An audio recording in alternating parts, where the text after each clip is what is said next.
Maganda itong topic natin ngayon para sa mga babaeng wala nang gana or medyo hindi na ginaganahan sa pagganon, no? Sa inyong mga mister.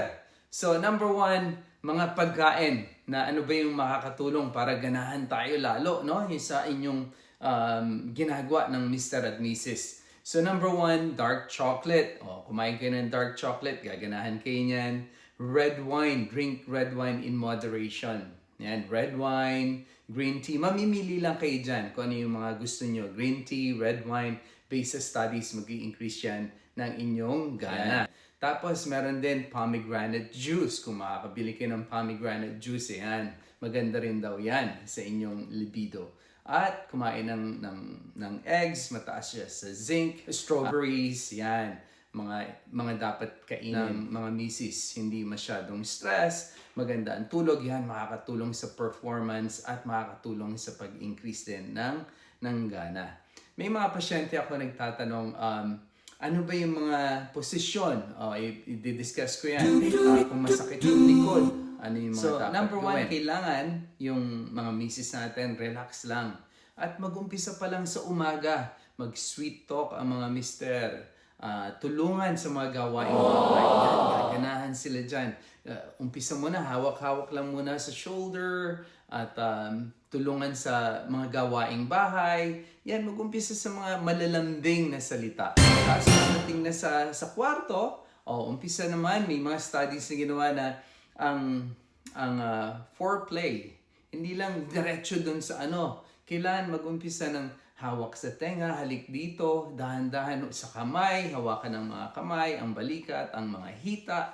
So, mas maganda yon, mas nag-i-increase ang libido, mas nag-i-increase ang gana, magkakaroon ng, alam nyo yung sinasabi ko. So, dahan-dahan lang, mas gusto ng mga babae yung may emotional connection. Kailangan nila yung stimulation, not just visual. Kasi ang mga lalaki tayo, visual tayo. Ang mga babae gusto nilang marinig yung mga sweet talk. Ayan, kailangan may mga stimuli na ginagawa. So, umpisa sa tenga, hawak dyan, halikan nyo dito, sa lips, sa noo, sa balikat, sa shoulder.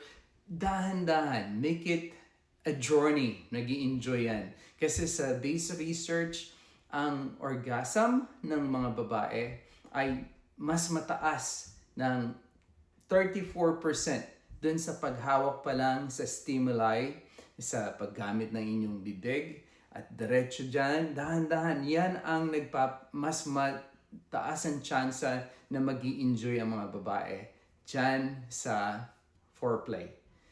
In comparison sa diretso yung penetration, 18% lang ang nare-reach ng mga babae na ma-reach yung orgasm na yan. So yan, tandaan ha, dahan-dahan lang. Okay, so sa mga pasyente kong nagtatanong, ano ba yung mga posisyon kung masakit yung likod?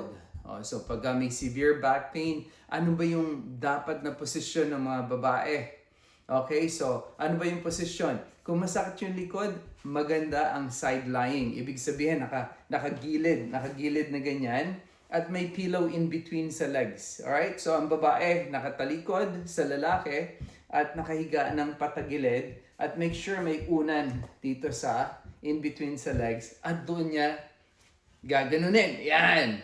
Doon niya ipe-penetrate. So, nakatalikod yung babae, may unan sa hita at kung masakit yung likod, hawakan yung may unan din dito at gawin nyo ng mga lalaki sa likod. Okay? So, yan yung magandang posisyon. Pwede rin yung naka-quadruped o naka-doggy position. Yan. Isa rin yan. Lagyan ng dalawang unan dito, nakadapa kayo, at ganun din yung lalaki. Kung masakit yung likod nyo. Okay? So, yun yung mga posisyon na pwede nyo gawin kung masakit yung likod nyo. Pinaya ko, yung mga tips ko sa inyo, magagamit nyo yan. Alright? So, enjoy!